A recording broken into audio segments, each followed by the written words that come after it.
अस्सलाम वालेकुम दोस्तों, उम्मीद है आप खैरियत से होंगे। हम लगातार अपने YouTube चैनल के ज़रिए से देश की जनता के हितों की रक्षा की बात करते रहते हैं। नागरिकों के प्राइवेसी और उन अधिकारों पर भी बात करते हैं जिनकी सुरक्षा दूसरों से नहीं बल्कि अपनी सरकार से भी करने की ज़रूरत है। इससे पहले वाले वीडियो में हमने आपके सामने आधार को वोटर आईडी से लिंक करने के कानून के बारे में बताया था। उसके जरिए से सरकार ने देश की जनता के सरों पर खतरे की घंटी लटका दी है और ये खतरा आने वाले समय में देश के नागरिकों के लिए किस तरह से मुसीबत खड़ा कर देगा।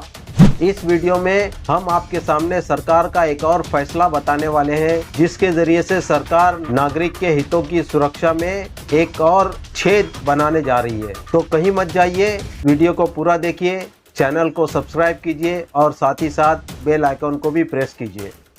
सरकार ने एक और नई स्कीम सामने लाई है जिसके ज़रिए से सरकार देश के नागरिकों को ये बताने लगी है कि अब आपको एक ही लॉगिन आईडी से सरकार की अलग अलग फैसिलिटीज़ आप एक जगह पर हासिल कर सकते हैं। चाहे गैस कनेक्शन हो, पासपोर्ट सर्विस हो या फिर बैंकिंग सर्विस, एक ही लॉगिन आईडी से सब कुछ मिल जाएगा। असल में सरकार जनता के सामने कुछ और रखती है और बैकग्राउंड में काफ़ी कुछ दूसरा ही अरेंजमेंट होता है। जब से ये सरकार सत्ता में आई है तभी से सरकार को देश के नागरिकों के किसी मुद्दे से कोई सरोकार नहीं है, मगर पहली बार सरकार देश के नागरिकों को सुविधा देने में चिंतित नजर आती है।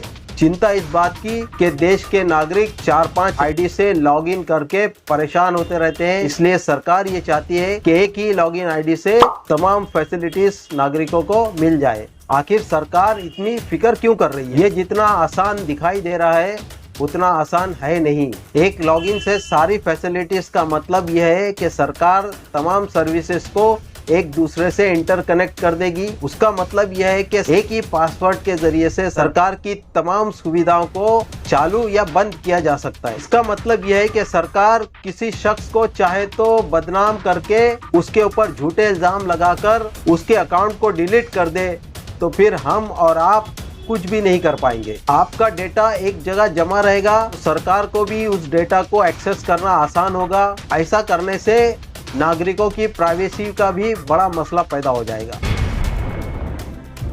जिस तरह से सरकार ने तमाम इंस्टीट्यूशंस में अपने बंदे फिट कर दिए हैं, चाहे वो आर्मी हो या पुलिस डिपार्टमेंट, कोर्ट हो या इलेक्शन कमीशन, नीति आयोग हो या आरबीआई या फिर बड़ी बड़ी प्राइवेट कंपनियां, सरकार ने तकरीबन हर चीज़ का कंट्रोल हासिल कर लिया है। जिस तरह से हमारे देश में नफरत की सियासत बढ़ रही है, सरकार अपनी सत्ता को बचाने के लिए अराजकता का माहौल पैदा करके अपोजिशन को खत्म करके देश का पूरी तरह से कंट्रोल हासिल करने के बाद चाहे तो अपने मुखालफों को सबक सिखाने के लिए उनका अकाउंट डिलीट कर दे, तो फिर लोगों की जिंदगी थम सी जाएगी। आज तो फिर भी गनीमत है कि सरकार अपने मुखालिफों को जेल में डालती है, मगर कल टेक्नोलॉजी की मदद के जरिए से अपने मुखालिफों की जिंदगी ही डिलीट कर सकती है। आपका पासवर्ड डिलीट करते ही आपकी जमीन जायदाद, banking service, passport, voter ID, Aadhaar card और बैंकों में रखे हुए रुपये पैसे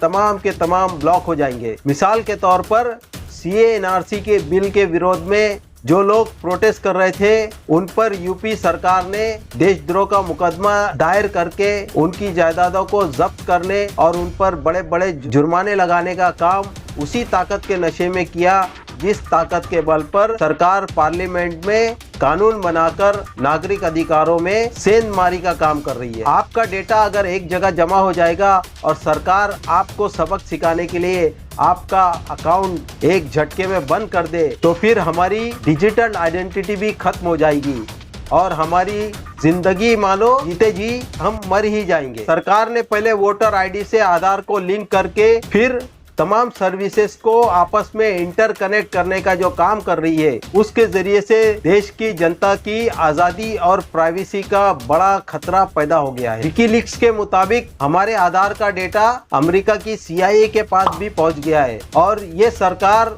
तमाम चीज़ों को आधार से जोड़ रही है। तो फिर हमको सरकार की मंशा पर शक करना चाहिए कि हमारा डेटा सिर्फ हमारी सरकार की ज़रूरत है या फिर किसी दूसरी सरकार की भी जरूरत है। ऐसी सरकार जो डिक्टेटर की तरह काम कर रही है, उसके हाथ में इतनी ताकत नहीं देना चाहिए कि सरकार हम जनता पर ही कंट्रोल हासिल कर ले।